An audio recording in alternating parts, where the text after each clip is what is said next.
បាទជំរាបសួរពុកម៉ែបងប្អូនក្នុងបណ្ដាញសង្គម YouTube របស់គ្នាបាទថ្ងៃនេះខ្ញុំមានចំណេះដឹងបន្តិចបន្តួចចែកជូនពុកម៉ែបងប្អូនទស្សនាទាំងអស់គ្នាបាទបងប្អូនមានបញ្ហាដូចជាខ្ញុំចឹងឬរបៀប QR បាទនេះQR ប្រាក់រៀលបាទមានតែប្រាក់រៀលអត់មានប្រាក់ដុល្លារតែយើងចង់ scan របៀបម៉េចខ្លាចចេញជាប្រាក់ដុល្លារឥឡូវយើងចូល QR បងប្អូនគ្នាបាទចូល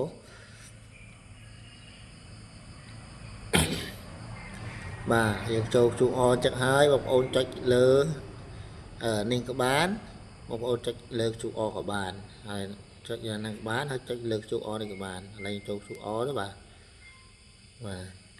ចឹងបាទចូល QR មកបាទវាចេញមក QR ហ្នឹងប្រាក់ដុល្លារ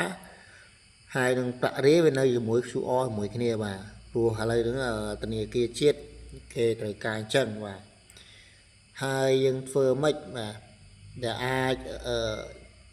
QR ហ្នឹងចេញជាប្រាក់ដុល្លារបាទព្រោះយើងដាក់មើលបាទនេះមានប្រាក់រៀលទេបាទមានប្រាក់រៀលហ្នឹងបាទហើយយើងចង់ដូរវាហ្នឹង QR ប្រាក់រៀលហ្នឹងខ្លាចជាប្រាក់ដុល្លារវិញបាទចាយើងដូររបៀបម៉េចឥឡូវយើងបងប្អូនច្រើនឆ្ងល់ដូចខ្ញុំច្រើនថារបៀបម៉េចបើយើងអាច scan ជាប្រាក់ដុល្លារបានឥឡូវពីមុនវាមានកន្លែងដូ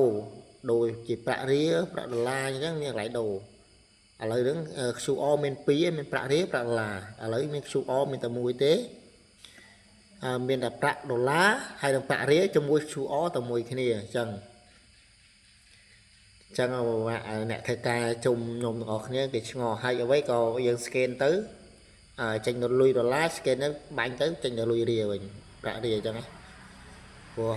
ធនាគារជាតិយើងគាត់ឲ្យដូរផ្លាស់ឥឡូវយើងធ្វើទាំងអស់គ្នាវិធីដូរងាយស្រួលបាទបងប្អូនទាំងអស់គ្នាបាទកលឹះហ្នឹងហើយចំណេះដឹងបន្តិចតួចចែកលេខទាំងអស់គ្នាបាទឥឡូវបងប្អូនចូលយ៉ាងไร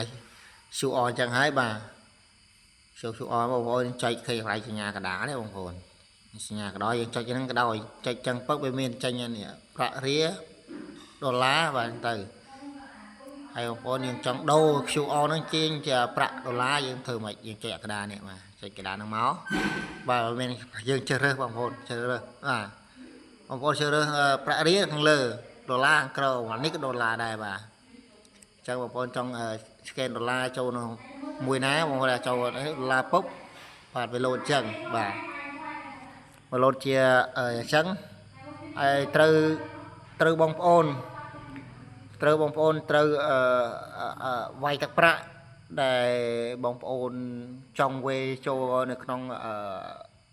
កង់ដុល្លារហ្នឹងបាទចូល QR លុយដុល្លារហ្នឹងបងប្អូនទៅវាយទឹកប្រាក់សិនតែបងប្អូននឹងវាយទឹកប្រាក់ទេវាមិនអត់បង្កើត QR ប្រាក់ដុល្លារបានទេបាទដូចnhưខ្ញុំអញ្ចឹងខ្ញុំបង្កើតមកខ្ញុំចង់វាយថារបៀបថា2ដុល្លារហើយចង់ថា5ដុល្លារយើងបាញ់5ដុល្លារចូល QR អញ្ចឹងខ្ញុំវាយ5ដុល្លារខ្ញុំវាយមក5ដុល្លារមកបាទវាចេញលេខ5បងប្អូននឹងចុចបញ្ជូនមកបាទអញ្ចឹងវាបានហើយបងប្អូនឃើញទេវាបាន QR 5ដុល្លារបាទជាប្រាក់ដុល្លារបងប្អូនឃើញទេនេះអានេះវាប្ដូរផ្លាស់ដែរបងប្អូននេះឃើញដូរផ្លាស់ពី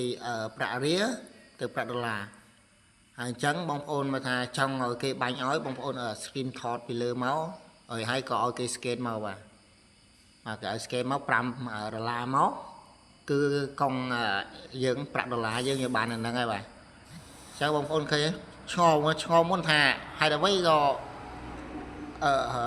ដូរវាអត់បានអញ្ចឹងជាប្រាក់រៀលប្រាក់ដុល្លារកង់ QR អញ្ចឹងឥឡូវបច្ចេកទេសថ្មីបាទគឺបច្ចេកវិទ្យាថ្មីឲ្យយើងដូរអញ្ចឹងបាទ